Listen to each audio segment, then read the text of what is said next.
Thank you so much for joining us on SNI. The Afghan people have faced the worst in the last 18 years, and if you even go back further, 40 years, in terms of the number of people killed. Security forces, President Ghani himself has accepted that 45,000 security forces have died since 2014 when he took over, when security was handed over to the Afghans. In the current scenario, with the US looking like it's going to either draw down or withdraw, what are your concerns? Thank you. Yes, unfortunately, we have 45,000 casualties in Afghanistan by our armed forces. This is not much because of the Afghan forces' capabilities. Our National Army, the NDS, our intelligence agency, the Afghan police, they're capable of defending Afghanistan and countering the Taliban. It's more of a problem of leadership within the government. I spoke of this today in the Institute in regards to our leaders proclaiming the Taliban as our brothers. Me, myself, was a part of the armed forces, when I saw my president saying, proclaiming that the Taliban are our leaders, my morale went down, and so did the soldiers with me and officers in the field. They would call me and tell me that, how come our president is against us? In a way, he's collaborating with the enemy. It's unfortunate. And I will reiterate, there's no problem in the Afghan armed forces. In strength, we are higher. In morale, God willing, in the future, the morale still will be high. It's just bad leadership from our heads of state is the reason why today we're in this situation. And you're referring to both the presidents, the current and President Karzai as well. But if you look, we don't know what the paradigm will be if and when America withdraws or draws down, or what the deal is going to be reached, we don't know.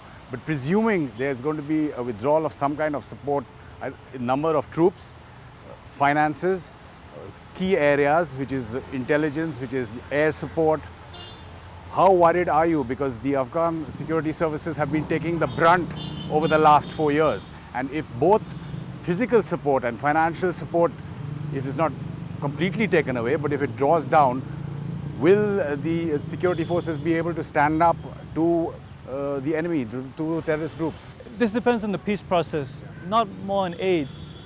I believe that whatever they reach, any decision they reach in Qatar, between the US and the Taliban, that's more important. I think that's afterwards on what might happen if the US will keep supporting us or not. Yes, it will be a problem.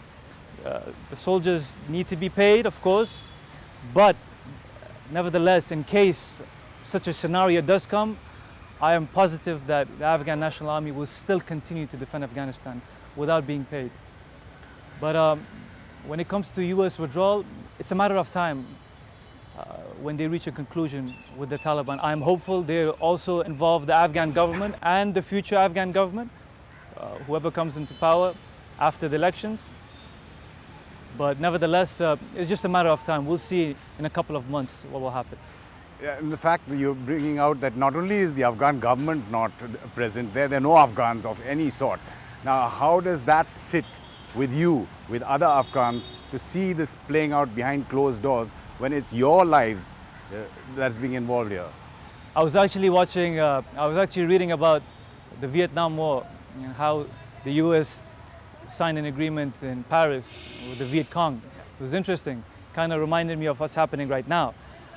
I am hopeful the US will not do that and give power to the Taliban. As you know, the Taliban are a terrorist organization. They've killed hundreds and thousands of our fellow countrymen and women. So the last thing I think the US will do is give full power and authority to the Taliban after investing billions of dollars in Afghanistan, if I'm not mistaken, $1 trillion in Afghanistan. So no, I do not believe the US will go that far. But if it does happen, I don't see a bright future for Afghanistan, to tell you the truth. If they give power to the Taliban, it'll be problematic. People will resist the Taliban at that point. Just an example I'll give you. When it comes to peace process, I always think of our people, the people of Afghanistan, on one side of the ring, the Taliban on the other side, and the US as the referee.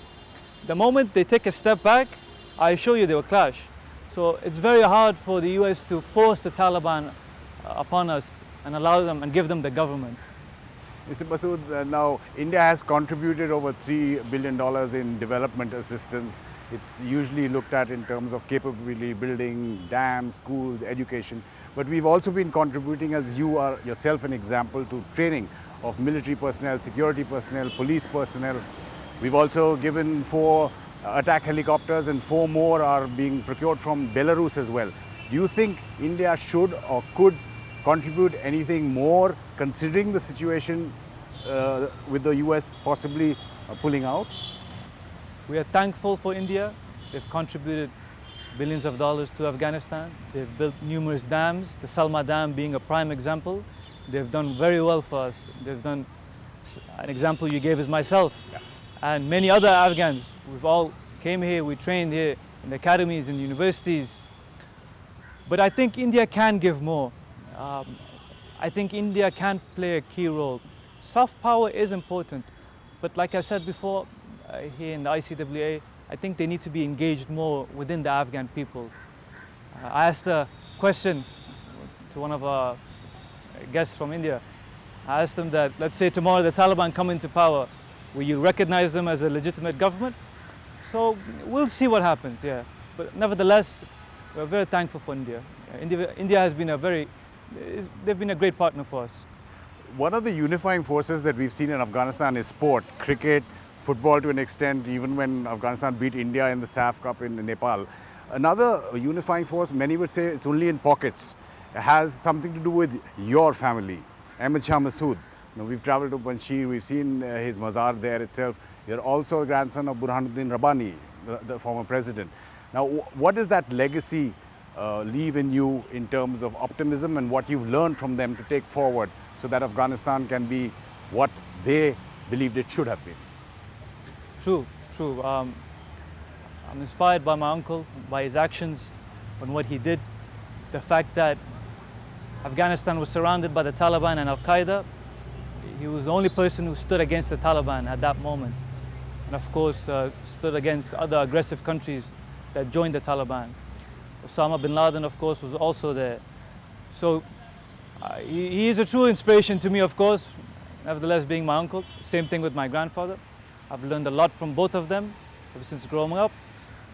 But in regards to India's relationship, I see that many of our friends here, they speak a lot about my uncle and my grandfather, Burhannudin Rabbani. Of course, being anti-Taliban figures, I see they admire them. I really appreciate the admiration, and I'm hopeful that after this, we can continue this long relationship with India. I believe we should have a strategic relationship when it comes to India. That is my belief. And God willing, I think we will. Inshallah. Mr. Massoud, thank you so much. It was a pleasure.